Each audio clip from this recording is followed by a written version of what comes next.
Hello friends, bitcoin இந்த வார்த்தையை maximum internet use பண்ணுற எல்லாருமே கேட்டிருக்கிறதுக்கு வாய்ப்பு அதிகமாகவே இருக்குது. பிட்காயின்னா என்ன? நிறைய பேர் பிட்காயின்னு சொல்லிட்டு விளம்பரங்கள் நிறையா வரும். எதுனா ஒரு வெப்சைட்டுக்கு போனோம் அப்படின்னா விளம்பரங்கள் அதிகமாக பார்க்க முடியும் பிட்காயின்னு. பிட்காயின்னா என்ன அப்படின்னு கேட்டிங்க அப்படின்னா ஒன்றும் இல்லை, அதுவும் ஒரு பணம் தான். ஆக்சுவலாக பார்த்தீங்க அப்படின்னா பிட்காயின் அப்படின்றது ஒரு கரன்சி. ஓகே, இந்த கரன்சியை நம்ம எப்படி யூஸ் பண்ண முடியும் அப்படின்னு கேட்டிங்க அப்படின்னா சிம்பிளாக நமக்குன்னு சொல்லிட்டு ஒரு பிட்காயின் அக்கௌண்ட் ஒன்று ஓப்பன் பண்ணணும். ஆக்சுவலாக இந்தியாவில் யூனோகாயின் அப்படின்ற கம்பெனி பிட்காயின்ஸை விற்கவும் செய்கிறாங்க, வாங்கிக்கவும் செய்கிறாங்க. பிட்காயின் அப்படின்றது கரன்சின்னு சொல்லியாச்சு. அது எந்த கரன்சி அடிப்படையில் வரும் அப்படின்னு சொல்லி கேட்டிங்க அப்படின்னா ஒன்றும் இல்லை, சிம்பிள். இந்த ஒரு உலகத்துக்கு ஒரு பணம். நம்ம இந்தியாவில் ருபீஸ் யூஸ் பண்ணுறோம், டாலர்ஸ் இருக்குது, யூரோஸ் இருக்குது, கிராம், அது இதுன்னு கரன்சி டிஃப்ரெண்ட்டான கரன்சி இருக்குது இல்லையா. இதுக்கெல்லாம் மாற்றாக என்ன நடக்குது அப்படின்னு கேட்டிங்கன்னா பிட்காயின் அப்படின்ற ஒரே ஒரு கரன்சி இருந்தால் எப்படி இருக்கும் அப்படின்றது தான் இதோட கான்செப்ட். 2009 பார்த்தீங்க அப்படின்னா பிட்காயினை ஆக்சுவலாக இந்த சாஃப்ட்வேரை வெளியில் கொண்டு வந்தாங்க. சிம்பிளாக பார்த்தீங்க அப்படின்னா இன்றைக்கி ஒரு பிட்காயினோட ப்ரைஸ் நியர் 46,000, அதாவது $650 வரைக்கும் ஒரு பிட்காயின். ஆரம்பத்தில் பார்த்தீங்க அப்படின்னா 2009 ஒரு பிட்காயினோட ப்ரைஸ் வெறும் $2. இந்த பிட்காயினை எப்படி செலவு பண்ண முடியும், எப்படி வாங்க முடியும் அப்படின்னு கேட்டிங்கன்னா வாங்க முடியுறது சொன்னேன். அடுத்த வீடியோவில் பாருங்கள், யூனோகாயின் அப்படின்ற வெப்சைட்டில் எப்படி லாகின் பண்ணணும், என்னென்ன ப்ரொசீஜர்ஸ்லாம் இருக்குது அப்படின்றத அந்த வீடியோவில் நான் சொல்கிறேன். பேசிக்காக பிட்காயினை பற்றி ஒரு சின்ன இன்ட்ரோடக்ஷன் மட்டும் இந்த வீடியோவில் கொடுத்துட்றேன். பிட்காயின் ஆரம்பத்தில் பார்த்தீங்க அப்படின்னா ஜஸ்ட் பிட்காயின் ஆரம்பத்தில் $2 அப்படின்னு சொல்லியிருந்தோம். 2009 இந்த பிட்காயினை வந்துச்சு. இதை எப்படி செலவு பண்ண முடியும்னு கேட்டிங்கன்னா அந்த இ-காமர்ஸ் சைட்லாம் இருக்கு இல்லையா, ஆக்சுவலாக லான்ச் பண்ணிவிடுவாங்கன்னு நினைக்கிறேன். வெளியில்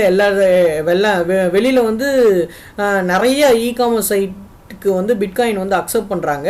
பட் நம்ம இந்த ஃப்ளிப்கார்ட், அமேசான் அந்த மாதிரி சைட்டில் மேக்ஸிமம் இன்னும் ஒரு 6 மாதத்துக்குள்ளே வந்துடும் அப்படின்னு தான் தெரியுது. ஏன்னா பிட்காயின் அவ்வளோ பாப்புலர் ஆகிடுச்சு. மேக்ஸிமம் இப்போ பிட்காயின் ஏடிஎம்லாம் இருக்கான்.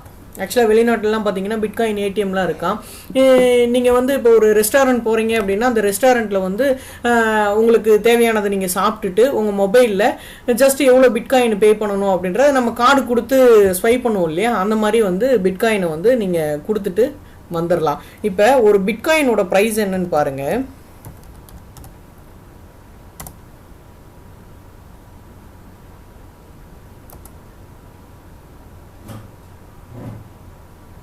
ஐயனா இருக்கு பாருங்க, 43,324 ரூபாய் 45 பைசா. பிட்காயின் கிராஃபை பாருங்க, 2012 வரைக்குமே ஒன்றுமே தெரியாமல் இருந்திருக்கு. இந்த கிராஃப் நல்லா பார்த்தீங்கன்னா தெரியும். 2009 2012 வரைக்கும் அப்படியே கொஞ்சமாக இருந்திருக்கு. அது அப்படியே கொஞ்சம் கொஞ்சமாக ஏறி கிட்டத்தட்ட 75,000க்கு போயிருச்சு. நான் டாலர்லேயே காமிக்கிறேன் பாருங்க.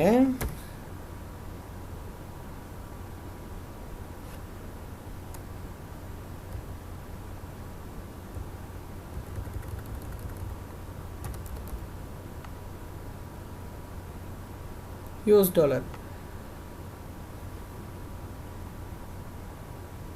$642. ஆக்சுவலாக பாருங்கள், 2009 ஒரு $2 இருந்திருக்கு. அகைன் அப்படியே கொஞ்சம் கிராஃப் கொஞ்சம் மேலே ஏறி கிட்டத்தட்ட $1,000க்கு மேலே ஒரு பிட்காயின் போயிருக்கு. அகைன் அப்படியே இறங்கிருச்சு. இறங்கி ஒரு $15,000 ரேட்டுக்கு வந்தது. அப்புறம் திருப்பி அப்படியே ஏறி இன்றைக்கி ஒரு $43,000 ரேட்டுக்கு பிட்காயின் இருக்குது. பிட்காயினை செலவு பண்ணுறது ரொம்ப ஈஸி, வாங்குறது அதை விட ஈஸி. சிம்பிளாக அதில் ரெஜிஸ்டர் பண்ணிவிட்டு உங்கள் அக்கௌண்ட் நம்பர் சம்திங் எல்லாத்தையும் கொடுத்துட்டு உங்கள் அக்கௌண்ட்லேருந்து பணத்தை கொடுத்துட்டிங்கன்னா நீங்கள் பிட்காயினை வாங்கிக்கலாம். வாங்கின பிட்காயினை பார்த்தீங்க அப்படின்னா அகைன் வந்து நீங்கள் எங்கே செலவு பண்ணணும்னு நினைக்கிறீங்களோ ஈஸியாக செலவு பண்ணிடலாம். இப்போ ஃபாரினில் வந்து உங்களோட சொந்தக்காரங்க யாருனா இருக்காங்க, அவங்களுக்கு பணம் அனுப்பணுன்னா கூட இது வழியாக ஈஸியாக வந்து நீங்கள் பணம் அனுப்பிக்க முடியும். என்ன ஒரு பிட்காயின் பார்த்தீங்க அப்படின்னா ஒரு 2 லட்ச ரூபா அனுப்பணும் அப்படின்னு பார்த்தீங்க அப்படின்னா ஒரு 4 பிட்காயினை வாங்கி டக்குன்னு வந்து அவரோட அட்ரஸை வாங்கி டக்குன்னு அனுப்பிச்சிட்டிங்க அப்படின்னா அவர் வந்து ஒரு 1 or 2 டேஸில் வந்து ஈஸியாக வந்து அவரோட பேங்க்கில் வந்து அந்த கரன்சியாகவே வாங்கிக்க முடியும். அவ்வளோ ஈஸி பிட்காயின் டிரான்சாக்ஷன். அதனால் அங்கே இங்கேன்னு சொல்லிட்டு அந்த பேங்க்கில் பணம் கொடுத்து சர்வீஸ் சார்ஜ் அது இதுன்னு வந்து இதுக்கு மேக்ஸிமம் இல்லை. அந்த சர்வீஸ் சார்ஜ் இருந்தாலும் ரொம்ப கம்மி, ரொம்ப ரொம்ப கம்மி. ஓகே, பிட்காயினை பற்றி ஒரு சின்ன இன்ட்ரோடக்ஷன் கொடுத்தேன். வர வீடியோஸில் நிறைய பிட்காயின்ஸ் சம்மந்தமாக ப்ளஸ் வந்து ஆன்லைன் ஜாப்ஸ் சம்மந்தமாக ஆன்லைன் பிஸ்னஸ் சம்மந்தமாக நிறைய வீடியோஸ் நான் கொடுக்குறேன். கண்டிப்பாக வந்து ஃபுல்லாக வாட்ச் பண்ணுங்கள். சேனலை கண்டிப்பாக சப்ஸ்கிரைப் பண்ணிக்கங்க. இந்த வீடியோ இவ்வளோ நேரம் பார்த்ததுக்கு ரொம்ப நன்றி.